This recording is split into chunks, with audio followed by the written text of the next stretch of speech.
Calcutta rowing ক্লাবের initiative, এবং আমরা এটাকে আরও ভালোভাবে চাই মেম্বাররা এটাকে ইউটিলাইজ করুক।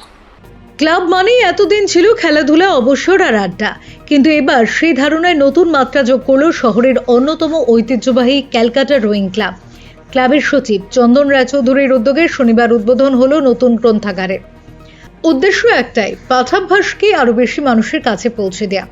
প্রকাশক ও বই বিক্রেতা গিল্ডের সহযোগিতায় প্রায় 4000 বই দিয়ে সাজানো হয়েছে শতাব্দী প্রাচীন ক্যালকাটা রোয়িং ক্লাবের এক লাইব্রেরি। শিশু থেকে প্রবীণ সব বয়সের পাঠকদের জন্য রয়েছে গল্প, উপন্যাস, ইতিহাস, সাহিত্য সহ নানা ধরনের বই। ক্লাবে আসা সদস্যরা এবার অবসর সময় কাটাতে পারবেন বইয়ের সঙ্গে। চন্দন রায়চৌধুরী জানান, ক্যালকাটা রোয়িং ক্লাবে আগে একটা লাইব্রেরি থাকলেও সময়ের সঙ্গে তা আড়ালে চলে গিয়েছিল। সেই লাইব্রেরিকেই নতুনভাবে গড়ে তুলে সকলের জন্য খুলে দেওয়া হয়েছে। তার বিশ্বাস, এই উদ্যোগ নতুন প্রজন্মকে বইমুখী করতে গুরুত্বপূর্ণ ভূমিকা নেবে। না, ক্যালকাটা রোয়িং ক্লাব তো একটাই হেরিটেজ ক্লাব, 168 বছরের ক্লাব। তো আমরা সবসময়ই নানা রকম উদ্যোগ নিই। এই লাইব্রেরিটা যেটা দেখছেন, এই লাইব্রেরিটা আমাদের মেম্বারদেরই ডোনেট করা বইতে। আমরা বই কিনিনি, ম্যাক্সিমাম বই আজকে প্রায় এখানে 4000-এর মতন বই আছে। সমস্ত কারণ আজকাল কী হয়েছে, সবাই ছোট ফ্ল্যাটে থাকার জন্য বাড়িতে কেউ খুব একটা বই তো রাখতে পারে না। সবাই আমরা রিকোয়েস্ট করেছিলাম মেম্বারদের যে যাদের কাছে বই ডোনেট করতে চান দিতে। তো প্রচুর মেম্বার বই দিয়েছেন এবং খুব দামি দামি এবং ভালো ভালো বই দিয়েছেন। তার সত্ত্বেও আমাদের খুব পরিচিত হচ্ছে পাবলিশার গিল্ডের যে সেক্রেটারি আছেন আমাদের ত্রিদীপ চ্যাটার্জি, এবং প্রেসিডেন্ট যে আছে সুধাংশু শেখর দে, ওনারাও আমাদের খুব যথেষ্ট প্রচুর বই ডোনেট, প্রায় 400-র কাছাকাছি বই ওনারা নানা রকম বই ডোনেট করেছেন। তো এটা একটা আমাদের ইনিশিয়েটিভ, আর আমরা চাই মেম্বাররা আসুক। ইনফ্যাক্ট আজকে আমি বলছিলাম যে এখন লোকের উচিত লোককে বই আর ফুল বা গাছ ডোনেট করা ইনস্টেড অফ অন্য কিছু দেয়া, কারণ প্রত্যেকের কাছেই সব জিনিসই আছে। সেই জন্য যদি বই ডোনেট করা যায়, সেটা তাদের একটা বইয়ের পড়ার প্রবণতা হবে, এবং বাবা মাকে দেখে ছেলেমেয়েরাও সেটা শিখবে। কারণ আজকাল এই নয় যে বাচ্চারা বই পড়তে চায় না, কিন্তু তাদের কাছে টাইম কনস্ট্যান্ট হয়ে গেছে। সবাই কোচিং ক্লাস যাবে, খেলবে না বই পড়বে। সেই জন্যে বইটা যদি সামনে পায়, অন্তত বই পড়ার একটা প্রবণতা বাড়বে। আর আমাদের লাইব্রেরি রোজই খোলা, মেম্বাররা এসে reading library plus lending library বই নিয়েও যেতে পারে। ভালো ভালো দামি দামি বই আছে।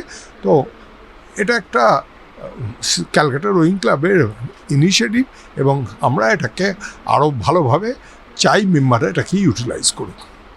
অনুষ্ঠানে উপস্থিত ছিলেন বিশিষ্ট সাহিত্যিক হিমাদ্রি কিশোর দাশগুপ্ত, প্রকাশক ও পাবলিশার্স অ্যান্ড বুক সেলার্স গিল্ডের সভাপতি সুধাংশু শেখর দে, সাধারণ সম্পাদক প্রদীপ কুমার চ্যাটার্জি সহ বহু বিশিষ্টজন।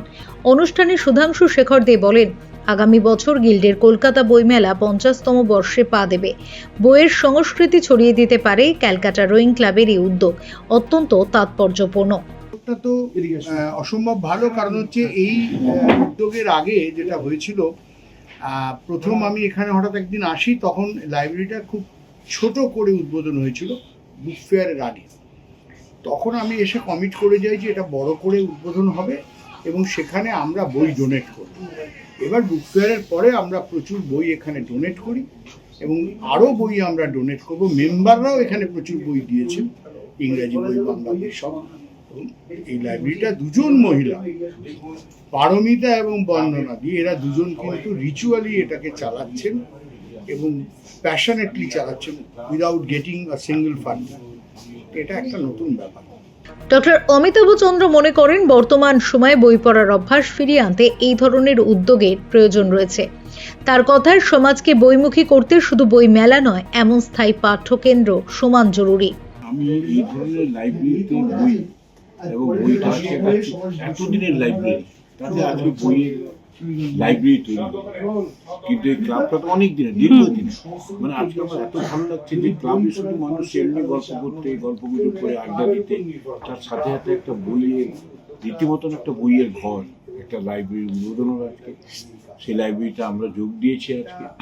আমরা তো চাই যে এই ধরনের লাইব্রেরি যদি সবাই তৈরি করেন এক একটা ক্লাবে যদি ভালো লাইব্রেরি হয়, আর যারা তার সদস্য মেম্বার যারা তারা যদি প্রত্যেক দিন সেই লাইব্রেরিতে আসেন, তাদের অনেকেই তো আসেন বিকালবেলা, অনেকে গল্প গুজব করেন, আড্ডা দেন, নিজে খানিকটা রিল্যাক্স হয়ে যান।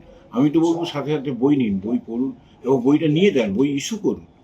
যারা লাইব্রেরিয়ান এখানে আছেন তাদের কাছে তো আমার একটাই অনুরোধ ছিল যে বই ইস্যু করবেন, বই দিয়ে দেবেন, পরের সপ্তাহে 7 দিন হোক 10 দিন হোক তিনি পড়ে আবার ফেরত দেবেন।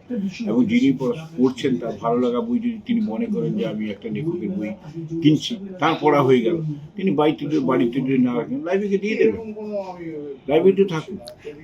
আর আপনি যখনই যে কোনো বই, আপনাকে আমি বলবো যে আপনারা যারা বই পড়েন, আপনারা একটা বই হলেও কিনে আপনার আত্মীয় স্বজন বন্ধু বান্ধব দেবেন, তার মধ্যে নিজের নামটি লিখবেন এবং তারিখটি লিখবেন।